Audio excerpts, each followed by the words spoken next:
ഇന്ത്യയുടെ സ്വാതന്ത്ര്യ സമരത്തെ പുനർനിർമ്മിക്കുന്നതിൻ്റെ സാഹചര്യങ്ങളും അതിൻ്റെ രൂപങ്ങളും നമ്മൾക്ക് കേൾക്കാം.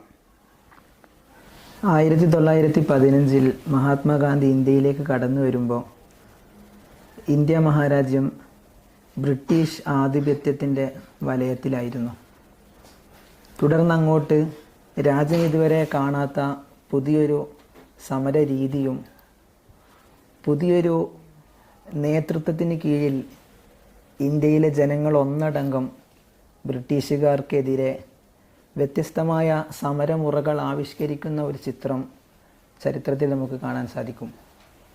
1917 ചമ്പാരനിലെ നീലം കർഷകർക്ക് വേണ്ടി ഗാന്ധി നടത്തിയ സമരം ഗാന്ധിയുടെ ചരിത്രത്തിലെ ആദ്യത്തെ ഏറ്റവും വിജയകരമായ ഒരു മുന്നേറ്റമായിരുന്നു.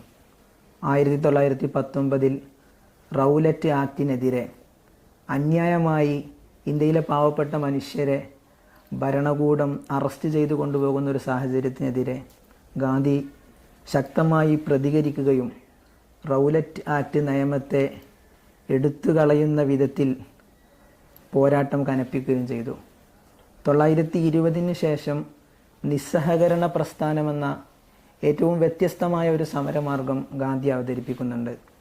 അതിൻ്റെ ഫലമെന്നോണം ബ്രിട്ടീഷ് ഉൽപ്പന്നങ്ങളെ പൂർണ്ണമായി ബഹിഷ്കരിക്കുകയും ഇന്ത്യൻ നിർമ്മിത ഉൽപ്പന്നങ്ങളെ കൂടുതൽ പ്രോത്സാഹിപ്പിക്കുകയും ചെയ്തു.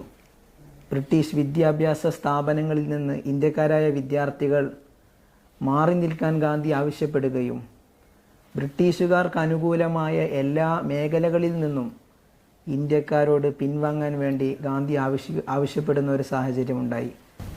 1930 450ഓളം മൈലുകൾ കാൽനടയായി യാത്ര ചെയ്ത് ദണ്ഡി കടപ്പുറത്തെത്തി ഗാന്ധി നേതൃത്വം നൽകിയ ഉപ്പ് സമരം രാജ്യത്ത് മുഴുവൻ പടർന്നു പന്തലിച്ച, രാജ്യത്തെ മുഴുവൻ ജനങ്ങളും ഒന്നായി പങ്കുചേർന്ന വലിയൊരു സമരമുന്നേറ്റമായിരുന്നു.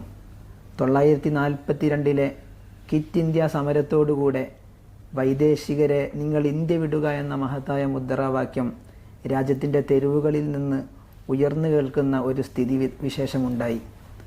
ഈ സമരമുന്നേറ്റങ്ങളെല്ലാം അടയാളപ്പെടുത്തുന്നത് ഗാന്ധി എന്ന ഒരു നേതാവിന് കീഴിൽ ഇന്ത്യയിലെ മുഴുവൻ ജനങ്ങളും ഒത്തൊരുമിച്ച് നിന്നുകൊണ്ട് തങ്ങളുടെ സ്വന്തം നാട്ടിൽ അതിക്രമിച്ച് കടന്നു വന്ന വൈദേശികരെ തുരത്തിയോടിക്കാൻ ഒരു ജനത ഒന്നടങ്കം അണിചേർന്ന ഒരു സമര മുന്നേറ്റത്തിൻ്റെ ചിത്രമാണ് ഗാന്ധിയിലൂടെ നമുക്ക് കാണാൻ സാധിക്കുന്നത്.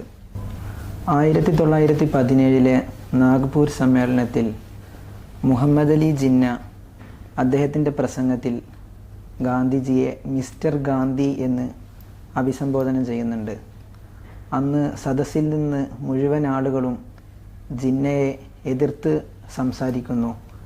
ഗാന്ധിജിയെ മിസ്റ്റർ ഗാന്ധി എന്ന് വിളിച്ചത് ശരിയായിട്ടില്ല, അദ്ദേഹം മഹാത്മാവാണ്, മഹാത്മാഗാന്ധി എന്ന് തിരുത്തി വിളിക്കണമെന്ന് ആ സദസ്സിലുള്ള മുഴുവൻ ആളുകളും പ്രതികരിക്കുമ്പോൾ ഗാന്ധി പറയുന്നത്, ഞാൻ മഹാത്മാവൊന്നുമല്ല, ഞാനൊരു സാധാരണ മനുഷ്യനാണ്, ഇന്ത്യയിലെ സാധാരണക്കാരിൽ സാധാരണക്കാരായവർക്കൊപ്പം ജീവിക്കുന്ന സാധാരണക്കാരനായൊരു മനുഷ്യനാണ് ഞാൻ എന്ന് മഹാത്മാഗാന്ധി അന്ന് പറയുന്നുണ്ട്. 1927 നടന്ന മദ്രാസ് സമ്മേളനത്തിൽ ജവഹർലാൽ നെഹ്റു ഗാന്ധിയോട് ആവശ്യപ്പെടുന്നുണ്ട്, ഇന്ത്യ ബ്രിട്ടീഷുകാർക്കെതിരെ പൂർണ്ണ സ്വരാജിനു വേണ്ടി അതിശക്തമായ രീതിയിലുള്ള പ്രതികരണങ്ങൾ നടത്തണമെന്നും ശക്തമായ സമര പോരാട്ടങ്ങൾ നമ്മൾ നടത്തൽ ആവശ്യമാണ് എന്ന് ജവഹർലാൽ നെഹ്റു പറയുമ്പോൾ ഗാന്ധി അദ്ദേഹത്തെ പുതിയൊരു തരത്തിലേക്ക് ആലോചിപ്പിക്കുന്നുണ്ട്. നമ്മളൊരിക്കലും സായുധ പോരാട്ടങ്ങൾക്ക് മുതിരരുത്, മറിച്ച് കൂടുതൽ വ്യത്യസ്തമായ സമരമുറകളിലൂടെ ബ്രിട്ടീഷുകാരെ നമുക്ക് ഇവിടുന്ന് തുരത്തിയോടിക്കാമെന്ന 1940 വരെ സർവ്വസ്വീകാര്യനായ ഇന്ത്യ എന്നാൽ ഗാന്ധി എന്നും ഗാന്ധി എന്നാൽ ഇന്ത്യ എന്നും വിളിക്കാൻ കഴിയുന്ന രൂപത്തിൽ സർവർക്കും അംഗീകൃതനായൊരു ഗാന്ധിയെ നമുക്ക് കാണാൻ കഴിയുന്നുണ്ട്. 40കൾക്ക് ശേഷം അതുവരെയുള്ളൊരു കാലം ഇന്ത്യയുടെ സ്വാതന്ത്ര്യത്തിനു വേണ്ടി ആത്മാർത്ഥമായി ജനങ്ങളിലേക്കിറങ്ങിയ, നാടിൻ്റെ നാനാഭാഗങ്ങളിലും സഞ്ചരിച്ച് വ്യത്യസ്ത സമരമുറകൾക്ക് നേതൃത്വം നൽകിയ ഗാന്ധിയെ 40കൾക്ക് ശേഷം തഴയുന്ന ഒരു സാഹചര്യം നമുക്ക് ചരിത്രത്തിൽ കാണാൻ സാധിക്കും. അതുവരെ മാറി നിന്ന പലരും അധികാരക്കൊതിയുമായി ഗാന്ധിയെ മറികടന്ന് മുന്നോട്ട് വരുന്ന ഒരു സാഹചര്യം അന്ന് സംജാതമാകുന്നുണ്ട്. 1940 കോൺഗ്രസിൻ്റെ പ്രസിഡൻ്റായി നെഹ്റുവിനെ ഗാന്ധി അവരോധിക്കുന്നുണ്ട്. തുടർന്നുള്ള ഇന്ത്യയുടെ മുന്നേറ്റങ്ങൾക്ക് നെഹ്റു അവിഭാജ്യ ഘടകമാണ് എന്ന് ഗാന്ധി മനസ്സിലാക്കുകയും ഗാന്ധി നെഹ്റുവിനെ ഇന്ത്യൻ നാഷണൽ കോൺഗ്രസിൻ്റെ ഒരു നേതാവായി ജനങ്ങളിലേക്ക് അവതരിപ്പിക്കുകയും ചെയ്യുന്നുണ്ട്. 1947 ഇന്ത്യ സ്വാതന്ത്ര്യത്തോട് അടുക്കുന്ന ഘട്ടത്തിൽ മഹാത്മാഗാന്ധി ഇന്ത്യ പാക് വിഭജനത്തിൻ്റെ മുറിവുണക്കുന്ന പ്രക്രിയയിലായിരുന്നു. ഗാന്ധി ചോദിക്കുന്നുണ്ട്, ഇന്ത്യയിലെ മുസ്ലിങ്ങൾ എന്തിനാണ് മുസ്ലിങ്ങൾക്ക് വേണ്ടി മറ്റൊരു രാഷ്ട്രം വാദിക്കുന്നത്?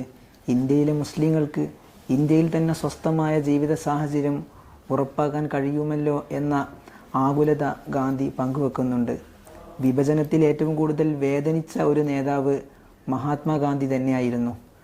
ആ വിഭജനം ഇന്ത്യയിൽ ഉണ്ടാക്കി തീർത്ത കലാപങ്ങൾ മുസ്ലിങ്ങളെയും ഹിന്ദുക്കളെയും വേർതിരിച്ച് മതത്തിൻ്റെ പേരിൽ വർഗീയത സൃഷ്ടിക്കുന്ന ഒരു സാഹചര്യത്തിനെതിരെ ഗാന്ധി ശക്തമായ രീതിയിൽ പ്രതികരിച്ചത് നമുക്ക് ചരിത്രത്തിൽ കാണാൻ സാധിക്കും.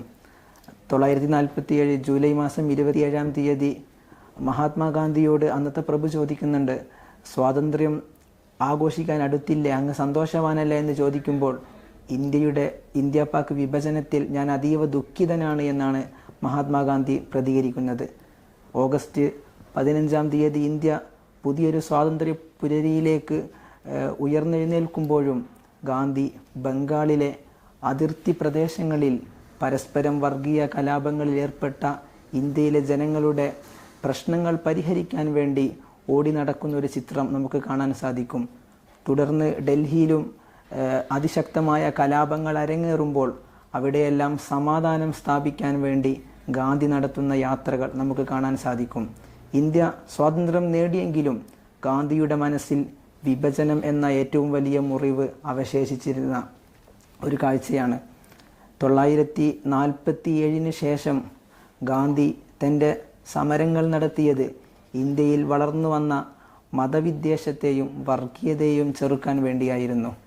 1948 ജനുവരി മാസം 30-ാം തീയതി നാഥുറാം വിനായക് ഗോഡ്സെയുടെ തോക്കിനിരയായി ഗാന്ധി പിടഞ്ഞു വീഴുന്നതും ഇന്ത്യയിൽ സംജാതമായ മതവർഗീയതയ്ക്കെതിരെയുള്ള ഗാന്ധിയുടെ നിലപാടിനെ തുടർന്നായിരുന്നു. 1948 ജനുവരി 30-ാം തീയതി ഡൽഹിയിലെ ബിർള ഹൗസിൽ അന്നത്തെ സമയം 5:10 5 മണിക്ക് സാധാരണയായി പ്രാർത്ഥനയ്ക്കു വേണ്ടി കടന്നു പോകുന്ന ഗാന്ധി അന്ന് 5:10 ആവുകയുണ്ടായി. സർദാർ വല്ലഭായ് പട്ടേലുമായി ചർച്ചയെ തുടർന്ന് അല്പം വൈകുകയും അന്ന് കാഴ്ചക്കാരായി നിന്നിരുന്ന ജനങ്ങൾക്കിടയിലൂടെ ഗാന്ധിജി തൻ്റെ സേവകരായ അഭയക്കും അതുപോലെ മനുവിനുമൊപ്പം ഇരുകൈയും പിടിച്ച് തൻ്റെ പ്രാർത്ഥനാ മുറിയിലേക്ക് നടന്നു പോകുമ്പോൾ കൈകൂപ്പി താണു കേണു വന്ന നാഥുറാം വിനായക് ഗോഡ്സെ രാഷ്ട്രപിതാവിൻ്റെ നെഞ്ചിലേക്ക് 3 വെടികൾ ഉയർത്തുമ്പോൾ ഹേ റാം ഹേ റാം എന്നുറക്കെ വിളിച്ചുകൊണ്ട് ഗാന്ധി പിടഞ്ഞു വീഴുമ്പോൾ തകർന്നു പോയത് ഇന്ത്യയുടെ മതേതരത്വത്തിന്, ഇന്ത്യയുടെ പരസ്പര സ്നേഹങ്ങൾക്ക്, ജനങ്ങൾക്കിടയിൽ സൗഹാർദ്ദം വളർത്തുന്ന മഹത്തായ